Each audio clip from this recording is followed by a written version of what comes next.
ముందుగా ఈ ఉత్తరాంధ్ర జిల్లాలో విశాఖపట్నం తీసుకుందాం.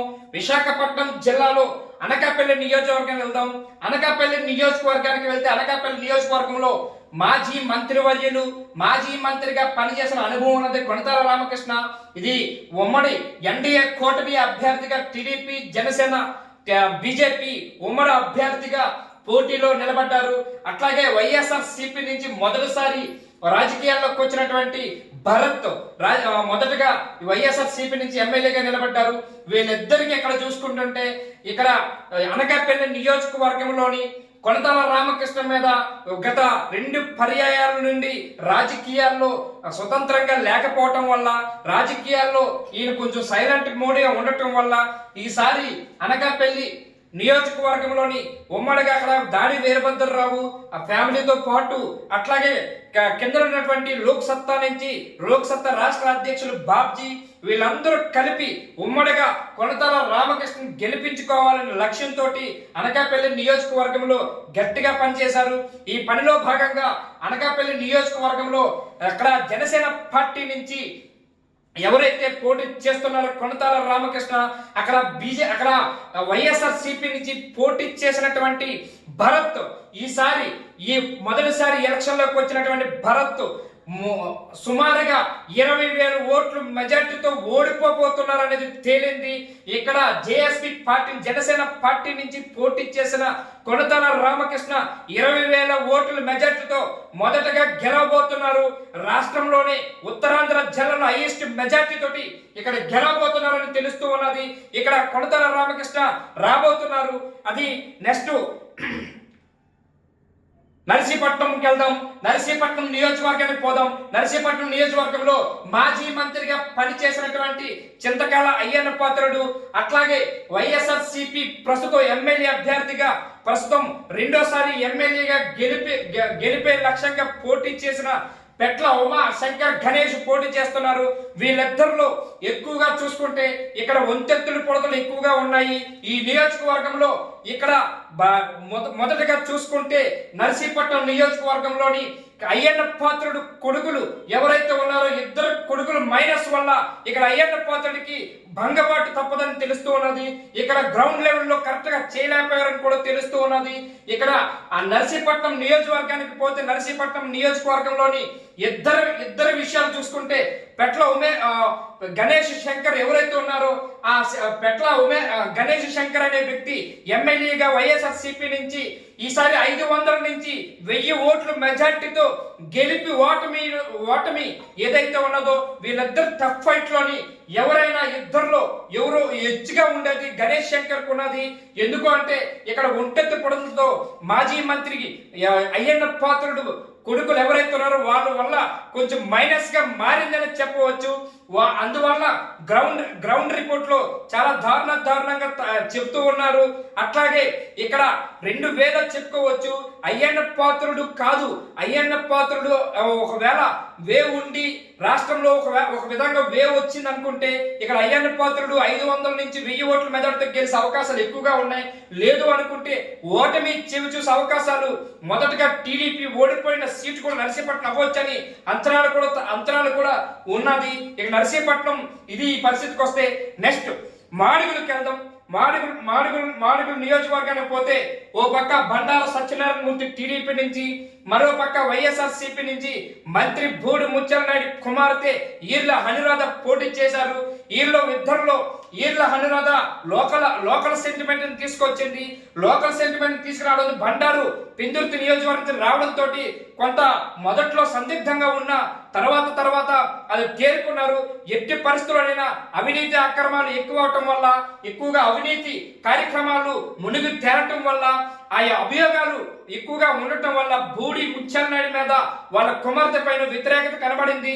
అట్లాగే ఎక్స్ ఎంపీపీగా ఉన్న దేవరాపల్లి మండల ఎంపీపీగా ఉన్నటువంటి ఎవరైతే కిలపర్తి భాస్కర్ రావు కూడా లాస్ట్ మినిట్ లో వైఎస్ఆర్ సిపి నుంచి తెలుగుదేశం పార్టీలో చేరటం, అట్లాగే కొంతమంది సీనియర్లు కూడా ఎవరైతే బోడు ముత్యాల నాయుడికి కొంచెం వ్యతిరేకత చూపించడంతో ఇక్కడ 2000 నుంచి 5000 ఓట్ల మెజార్టీ తోటి నువ్వా నేను ఫైట్ లో భాగంగా హెచ్చుగా అయితే టీడీపీగా ఉన్నది. 8% టీడీపీ గెలిచే అవకాశాలు ఇక్కడ కూడా కనబడుతూ ఉన్నది. ఇది ఈ రోజు విశాఖ జిల్లాలోని ఇంకో నియోజకవర్గానికి వెళ్దాం. ఇంకో నియోజకవర్గానికి వెళ్తే ఇక్కడ పశ్చిమ నియోజకవర్గానికి వెళ్దాం. పశ్చిమ నియోజకవర్గంలోని మాజీ ఎమ్మెల్యేగా 2 పర్యాయాలుగా పశ్చిమ నియోజకవర్గంలో పోటీ చేసి వరుసగా గెలిచినటువంటి ఎవరైతే ఉన్నారో ఘనబాబు ఓ పక్క వైఎస్ఆర్సీపీ నుంచి ఆడారి ఆనంద్ కుమార్ మొదటిసారిగా ఇక్కడ ఎమ్మెల్యే అభ్యర్థిగా ఇంతకు ముందు టీడీపీ నుంచి ఎంపీగా పోటీ చేస్తున్నారు. ఇప్పుడు ఎమ్మెల్యే అభ్యర్థిగా ఇక్కడ పశ్చిమ నియోజకవర్గంలో ఇద్దరు నువ్వా నేనని ఫైట్ జరుగుతున్నది. కానీ చివరి నిమిషంలో ఇక్కడ టీడీపీలో పనిచేసినటువంటి టీడీపీ ఎమ్మెల్యేగా ఉన్నటువంటి ఎవరైతే ఘనబాబు ఉన్నారో ఘనబాబు మీద అవినీతి ఆరోపణలు ఎక్కువగా ఉన్నాయి. ఘనబాబు ఇక్కడ 4 నుంచి 5 కార్పొరేటర్ టికెట్లు అమ్ముకున్నారని అభియోగాలు ఉన్నాయి.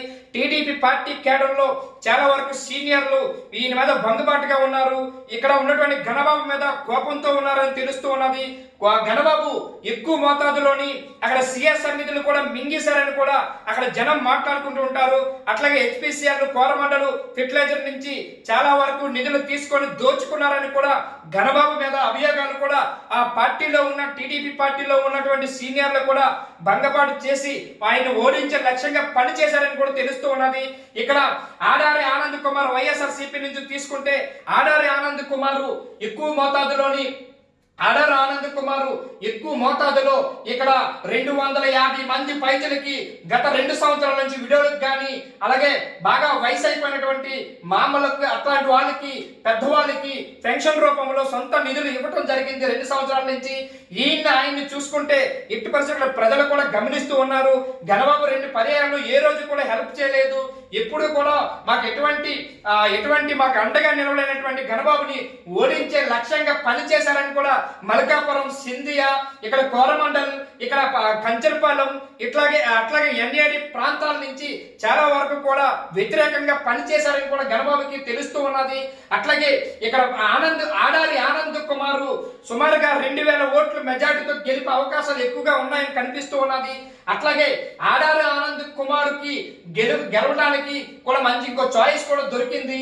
ఆ మధ్యలో ఘనబాబు ఎక్కడ కూడా పర్యటన చేయకపోవటము, ప్రజల్లో తిరగకపోవటం కూడా మైనస్ అని కూడా తెలుస్తూ ఉన్నది.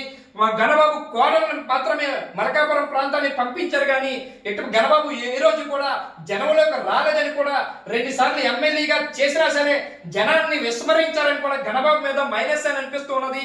అందువల్ల ఇక్కడ ఘనబాబు ఓడిపోయే ప్రమాదం అయితే ఎక్కువగా ఉన్నది. ఇక్కడ ఆడారు ఆనంద్ కుమారు గెలుపు అనేది ముఖ్యంగా స్పష్టంగా కనబడుతూ ఉన్నది.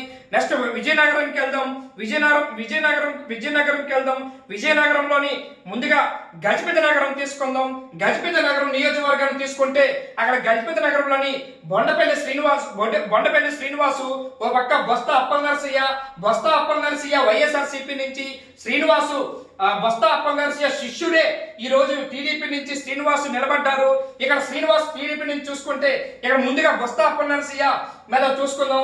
బొస్తా అప్పలనరసయ్య ఇక్కడ రాష్ట్రంలోనే ఎక్కడ లేనంతటా అంత అవినీతి కార్యక్రమాలు చేశారని అది మైనస్ గా తెలుస్తున్నది. చాలా వరకు కూడా డీఫామ్ పట్టాలు దోచుకున్నారని అట్లాగే బొస్తా అప్పలనరసయ్య బాగా అవినీతి పరుడని అక్కడ భూములు మొత్తం దోచుకున్నారని ఇక్కడ బొస్తా అప్పలనరసయ్య మీద బాగా అభియోగాలు ఉన్నాయి. అట్లాగే ఇక బొస్తా అప్పలనరసయ్య ఒంటెక్కి పొగడతలు ఎక్కువగా ఉండటము, నేను తప్ప ఇక్కడ ఎవరు రాజు అనేవాడు లేడు అని చెప్పేసి ప్రజల్లోకి అది నాటుకుపోవటము, దీన్ని విస్మరించి స్వయంగా బొస్తా అప్పలనరసయ్య శిష్యుడిగా పనిచేసినటువంటి శ్రీనివాసునే అక్కడ టీడీపీ నుంచి తీసుకొచ్చి పెట్టింది. కానీ శ్రీనివాస్ గెలిచే అవకాశాలు లేవు. కానీ బొస్తా అప్పలనరసయ్య మీద అవినీతి ఆరోపణలు ఓ పక్క, 2 జగన్మోహన్ రెడ్డి మీద వ్యతిరేకత, ఆ 2 ఈక్వెన్స్ లో పనిచేయడం వల్ల బొస్తా అప్పలనరసయ్య ఒక 3000 నుంచి 4000 ఓట్లు ఓడిపోయే ప్రమాదంలో ఉన్నారు. ఇక్కడ టీడీపీ హెచ్చు ఉన్నదని తెలుస్తున్నది. శ్రీనివాస్ మొదటిగా పోటీ చేసినటువంటి శ్రీనివాసు గెలవబోతున్నారు అనేది తెలుస్తున్నది. అట్లాగే ఇంకో నియోజకవర్గంకి వెళ్దాం. విజయనగరం నియోజకవర్గంకి వెళ్తే ఈ నియోజకవర్గంలో ప్రస్తుతం ఉన్నటువంటి డిప్యూటీ స్పీకర్ గా పనిచేసినటువంటి ఎమ్మెల్యేగా ఉన్నటువంటి ఆయన చూసుకుందాం. ఆ ఎమ్మెల్యేగా పనిచేసిన, డిప్యూటీ స్పీకర్ గా పనిచేసిన ఎప్పుడు ప్రజల్లో ఉంటారని, ప్రజల కోసం పనిచేస్తారని, ప్రజల మధ్య తిరుగుతారని వైఎస్ఆర్సీపీలోని అనేకమైనటువంటి ఆ ప్రజల మనిషి అని చెప్పేసి అని అక్కడ ప్రజలు కూడా అనుకుంటూ ఉంటారు. వైఎస్ఆర్సీపీ ఎమ్మెల్యేగా పనిచేసినటువంటి ఆ వ్యక్తి పైన, అట్లాగే టీడీపీ నుంచి పోటీ చేసిన అశోక్ గజపతి కుమార్తె అక్కడ పోటీ చేసింది. కానీ ఇక్కడ ఈ పోటీలో ఎక్కువగా నువ్వా నేనైనా ఫైట్ లో ఉన్నది. దీనికి అంతటి టౌన్ అంతా కూడా, విజయనగరం టౌన్ అంతా కూడా నువ్వా నేను ఫైట్ తోటి నడుస్తూ ఉన్నది. అట్లాగే గంట్యాల, అక్కడ ఉన్నటువంటి విజయనగరానికి, గంట్యాలకి, మండలానికి ఉన్నటువంటి ఆ నియోజకవర్గంలో ఉన్నటువంటి ప్రజలందరూ కూడా టీడీపీకి హెచ్చరిక తెలుస్తూ ఉన్నది. అక్కడ వైఎస్ఆర్సీపీ మీద వ్యతిరేకత వల్ల అక్కడ టీడీపీకి ఎడ్జ్ అనిపిస్తున్నది. ఇక్కడ 2-3 వేల ఓట్లతోటి టీడీపీ ఎడ్జ్ అయ్యే అవకాశాలు ఎక్కువ కనబడుతున్నాయి. అక్కడ వైఎస్ఆర్సీపీ అభ్యర్థిగా ఉన్నటువంటి ఆయన మంచి మనిషి, ప్రజల్లో ఉంటారు, ప్రజల కోసం పనిచేస్తారు. అయినా సరే జగన్మోహన్ రెడ్డి మీద వ్యతిరేకత వల్ల, ఉన్నటువంటి పార్టీ వ్యతిరేకత వల్ల ఆయన ఓడిపోయే ప్రమాదం ఎక్కువగా ఉన్నదని కూడా తెలుస్తున్నది. నెక్స్ట్ శ్రీకాకుళం జిల్లాకి వెళ్దాం. శ్రీకాకుళం జిల్లాకి వెళ్తే ముందు మాజీ మంత్రిగా పనిచేసినటువంటి పెద్దలు అక్కడ ఉన్నటువంటి ధర్మాన ప్రసాదరావు, అట్లాగే ఆపోజిట్ గా ఉన్నటువంటి శంకర్, వీళ్ళిద్దరు కూడా నువ్వా నేను ఫైట్ కనబడుతూ ఉన్నది. అక్కడ వైఎస్ఆర్సీపీ మీద వ్యతిరేకత ఉన్న మంత్రిగా పనిచేసినటువంటి ధర్మాన ప్రసాద్ మీద ప్రేమతో, అభిమానంతో అక్కడ ఉన్నటువంటి గుండు లక్ష్మీదేవి లాస్ట్ బిఫోర్ ఎమ్మెల్యేగా పనిచేసినటువంటి ఆమె వైఎస్ఆర్సీపీకి కొంచెం హెల్ప్ చేశారని కూడా తెలుస్తూ ఉన్నది. అక్కడ దానివల్ల అక్కడ టీడీపీ ఓడిపోయే ప్రమాదం కనబడుతూ ఉన్నది. అది కూడా అది పెద్ద మెజార్టీ కూడా కాదు. అక్కడ టీడీపీకి ఆ వైఎస్ఆర్సీపీకి టఫ్ ఫైట్ లో నడుస్తూ 2-3 వేల ఓట్లు మెజార్టీ తోటే ఓడిపోయే ప్రమాదం ఉన్నదని తెలుస్తూ ఉన్నది. ఇది ఇక్కడ విజయనగరం, శ్రీకాకుళం జిల్లాలో చూసుకుందాం. శ్రీకాకుళం జిల్లాలో ఇంకో నియోజకవర్గం వెళ్దాం. ఇంకో నియోజకవర్గంకి వెళ్తే టెక్కల్ నియోజకవర్గం వెళ్దాం. టెక్కల్ నియోజకవర్గంలోని మాజీ మంత్రిగా, పార్టీ అధ్యక్షుడిగా పనిచేసినటువంటి ఎవరైతే ఉన్నారో ఆయన అక్కడ పోటీ చేస్తున్నారు అచ్చెన్నాయుడు గారు. అట్లా ఒక పక్క మీకు తెలిసే ఉంటది, ఆ వైఎస్ఆర్సీపీ నుంచి మొదటగా నోటు దూల ఎక్కువైపోయి నోటు దురుస్తోటి చాలా వరకు కూడా ఓట్లు పోగొట్టుకున్నారని, అది లాస్ట్ మినిట్ వరకు కూడా భార్య కూడా వ్యతిరేకించిందని కూడా తెలుస్తున్నది నియోజకవర్గంలో.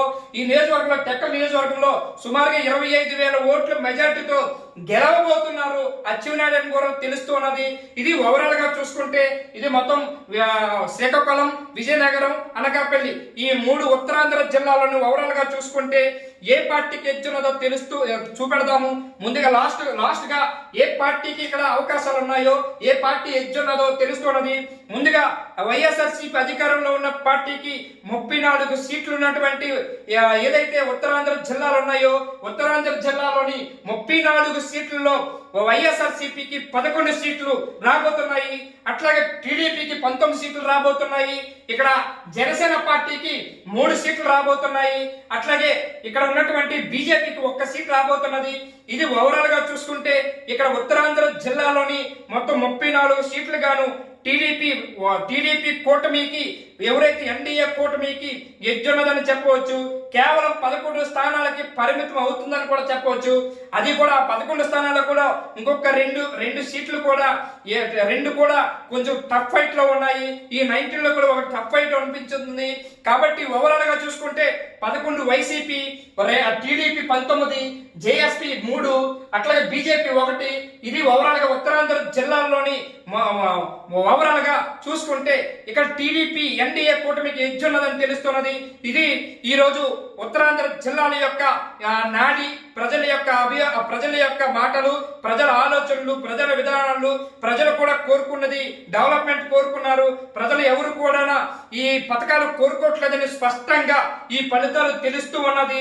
జగన్మోహన్ రెడ్డి ఈ రాష్ట్రంలో చాలా మందికి పథకాల రూపంలో నవరత్న పథకాలు పంచినా సరే ఫలితం శూన్యమని తెలుస్తున్నది ఎలక్షన్. అది ఈ రోజు ఉత్తరాంధ్ర జిల్లాల ఫలితాల యొక్క ఏదైతే ఉన్నదో ఈ లక్ష్యం.